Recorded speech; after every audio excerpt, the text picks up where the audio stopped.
Apparently my dog came on his own. Gretchen, you're fine.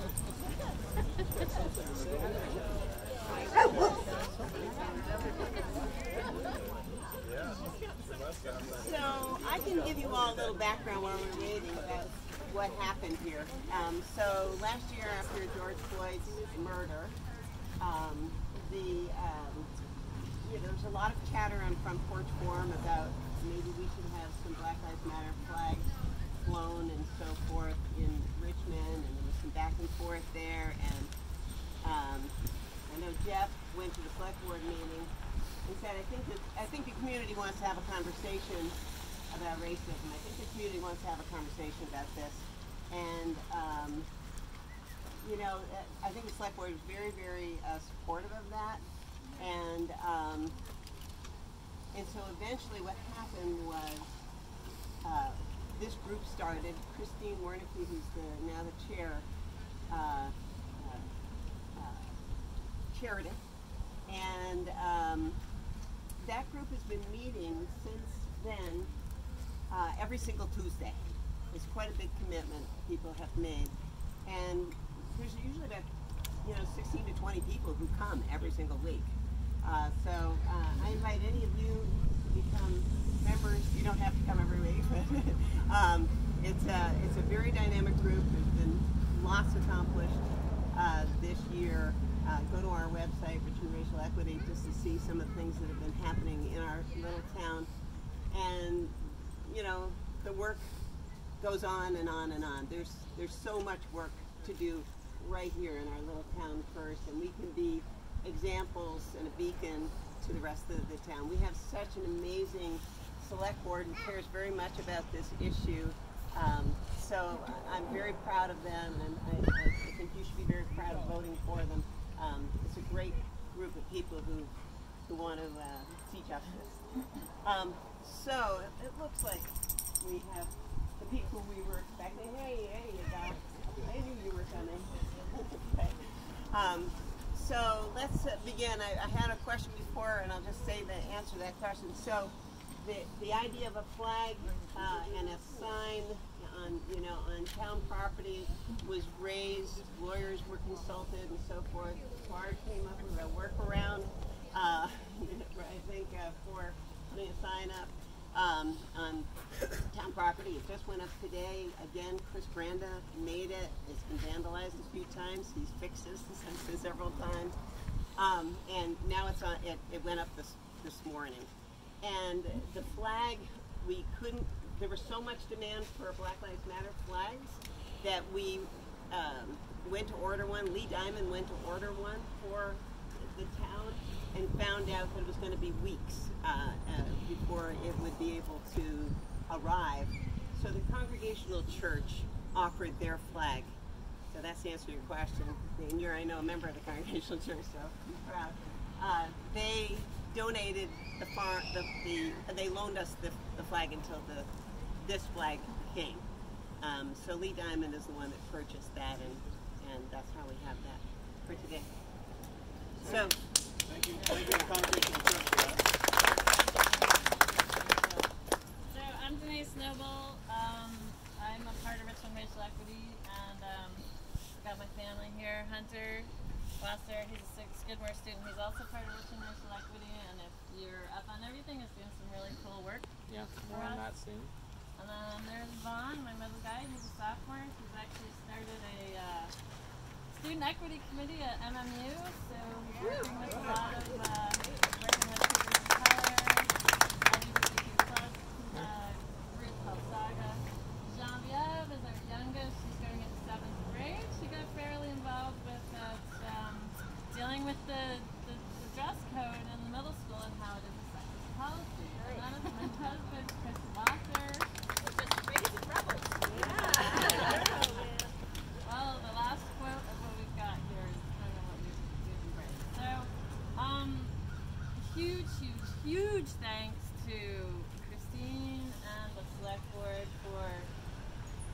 this emergency meeting to get this flag raised today.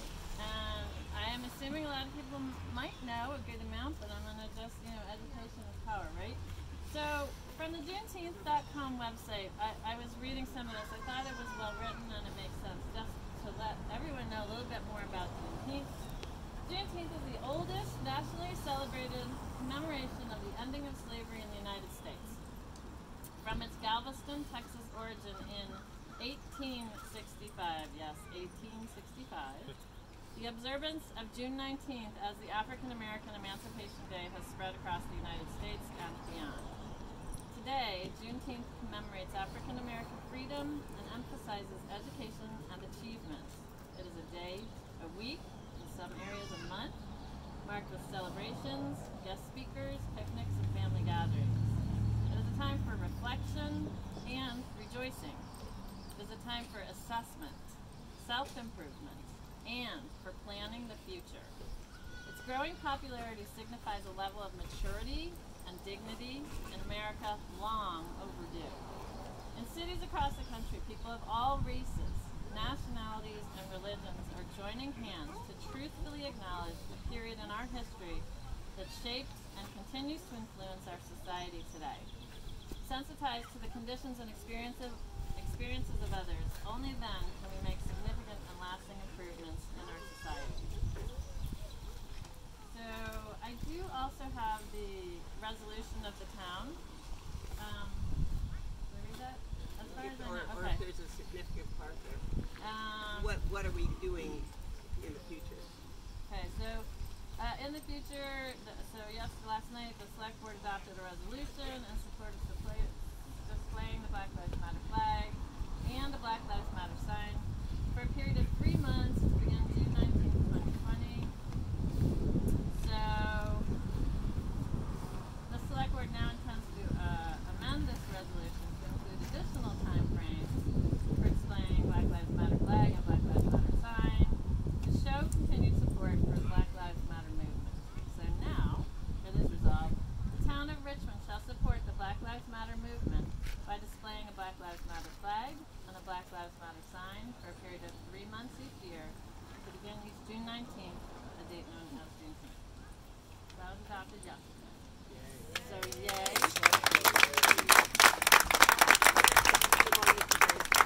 Okay, I have more to go after. Yeah.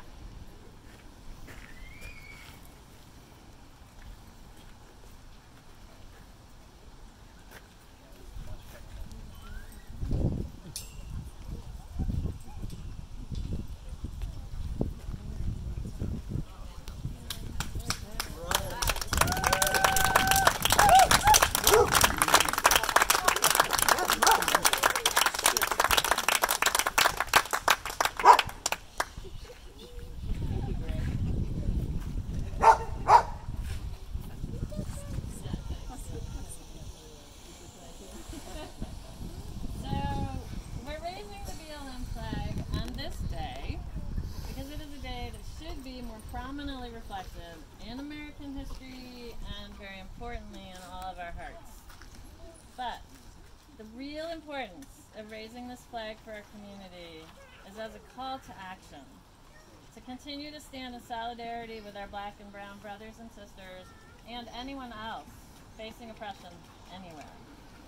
It also symbolizes to visitors to Richmond that we're a welcoming community to all and that our town government is in support of social justice, racial equity, and working towards a more equitable, compassionate, and I always like to throw in loving world for all. And I know a lot of people have heard this, but it's really good to remember this is not a sprint. This is a long haul. This work is never done.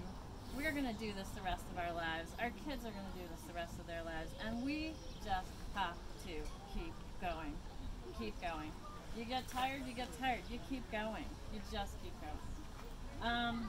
And so, in closing, I'm going to leave you with a few quotes. I have my son here to... I'm wondering, before we do that, could everybody step in like 5 steps. Let's you know. I see you don't have masks, so maybe. Breaking habit. I know. I know. We're so well trained. It'll also make, if someone's taking a picture, it'd be nice to have a picture from this shot. Oh, that's true. Direction. And if we could, you know, maybe you guys could come on over. Let's get in. I know it's hard to hear the noise. Okay. Really speak up there. But Yeah, absolutely. Okay, so first, I'd just like to start off by remembering a warning from Malcolm X. From over there. The white man will try to satisfy us with symbolic victories rather than economic equity and justice. And so, in that vein, I'd like to quote Cori Bush, who recently tweeted, "It's Juneteenth and reparations. It's Juneteenth and end police violence and the war on drugs. It's Juneteenth and end housing and education apartheid. It's Juneteenth and teach the truth about white supremacy in our country. Black liberation in its totality must be prioritized." And so, in closing, we should heed the words of John Lewis.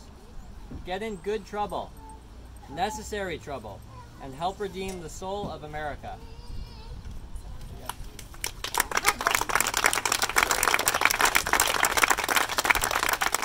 So that's it, everybody. Get in good trouble. have you finished? Is there anything anybody would like to say about why they're here today? We're very informal. I'd love to hear you're here. What anybody want to say anything about being here today and what this might mean or why you came? Anybody? It's just been a long wait. Yeah, it's been But a long and it's still going. Yeah. Meg?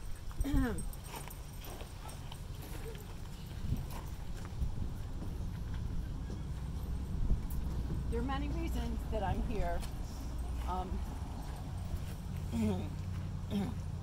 I'd just stop talking, but I've already called attention to myself. My son, Eli Howard, is not with us now, but all through his life growing up in school, in middle school and high school, and continuing to college where he lived in a multicultural dorm, he would interview his friends who were people of color about the racism that they experienced, and he wrote about it extensively. And for many of the kids, particularly at MMU, what I heard from their teachers and their parents was was the only time anybody had ever asked them whether they experienced racism and had ever acknowledged what it was like being a person of color growing up in this community, no matter how wonderful and open their parents were.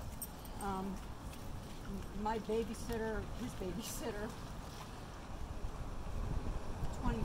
30 years ago, who lived in Huntington, who now lives in another state, said, "I can't ride the bus because people tell the school they don't want their kid sitting on a bus with that N-word person."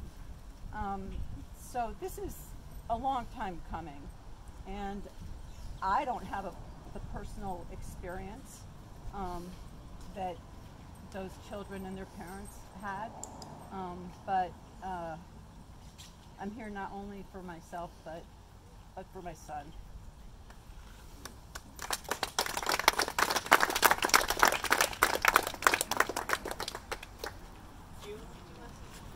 I just want to say how proud I am of our community and our country that we have finally given value and honor to this day that has been long time coming. And to quote Maya Angelou, "Do the best you can until you know better, and when you know better, do better." And this is one step forward to doing better. So thank you all for being here. For those of you who don't know, this is June Heston, who's one of our select board members. Go for it. I'm Ann Nauman. I'm part of Richmond Racial Equity, and I just want to say how thankful I am for the Richmond Racial Equity. It is just a pack of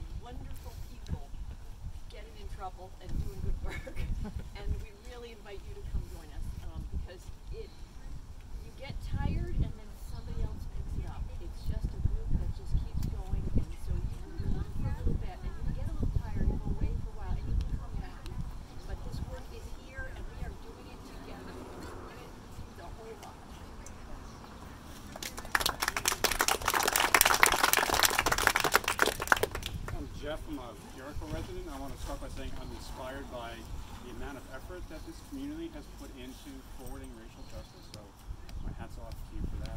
And I'm here for my nephew Jackson, who's an 11-year-old black American, and I'm hoping we can make a better world by the time he gets to be my age. It's going to take, as you mentioned, it needs everybody, every day, forever, doing something to push things in the right direction. So, thanks to this community for being inspirational.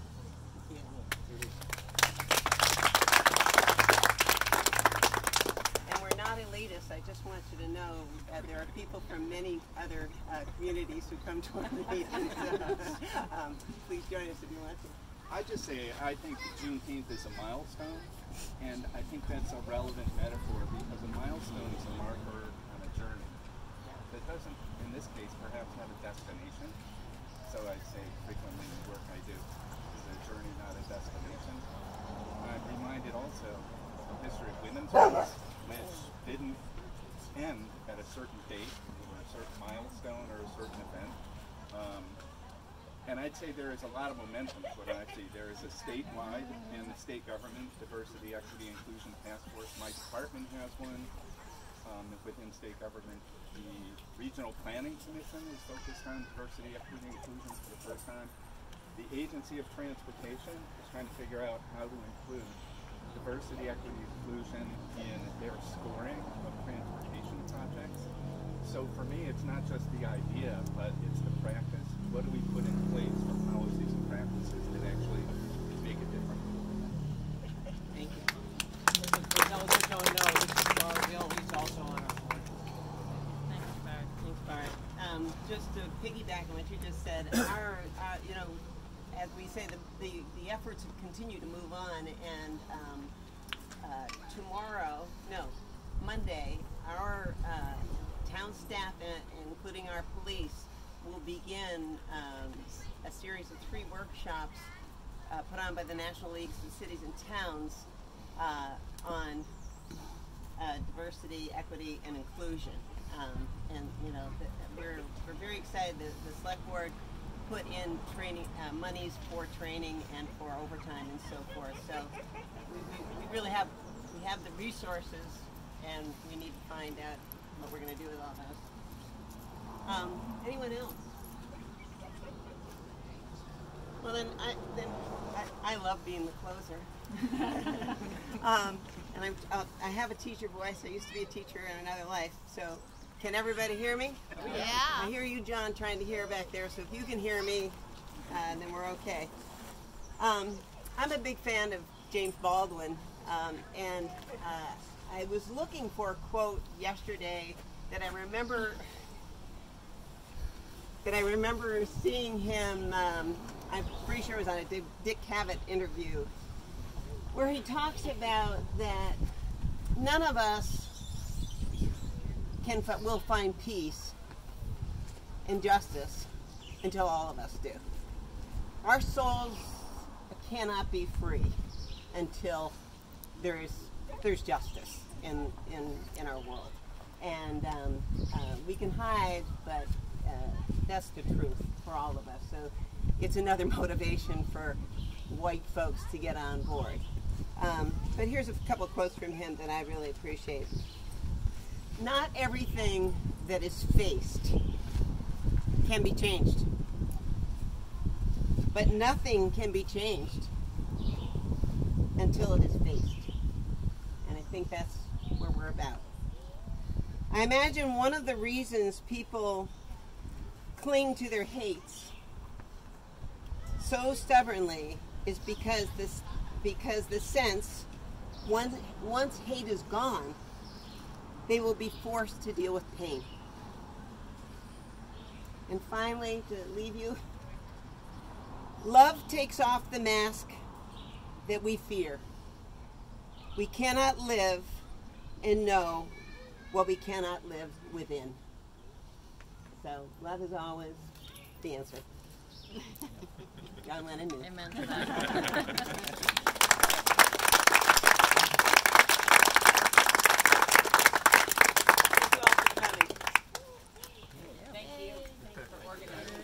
can't believe you all came out with an hour's notice. Awesome.